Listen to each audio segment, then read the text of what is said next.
Finally, just a little tip when you are solving quadratic equations, if you choose or if you need to use the quadratic formula. Sometimes when you use the quadratic formula, you might end up with an error message on your calculator and it doesn't give you an answer. And I just want you to know how to unpick that if it does happen to you.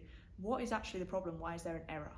Well, sometimes calculators get really mixed up, again, as I mentioned before, with negative numbers and particularly with squaring negative numbers. See the square root section on your quadratic formula. That's normally where the issue has arisen. So the problem is that inside your square root symbol, the calculator has calculated it to be a negative answer.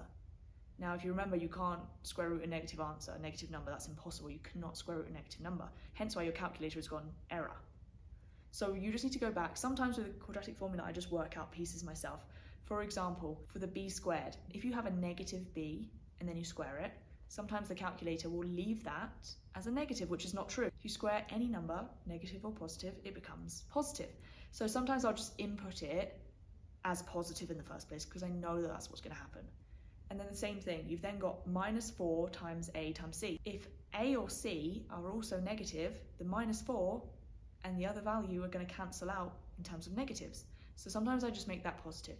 Either way, if you find that you've got an error using quadratic formula, just go back and double check the part with the square root, what's inside there, what has gone wrong in terms of positives and negatives. So those are my top 10 tips and tricks for using your calculator. As I said, please make sure you get used to your calculator, that you know it like the back of your hand. It will really help you in your paper 2 and paper 3 exams.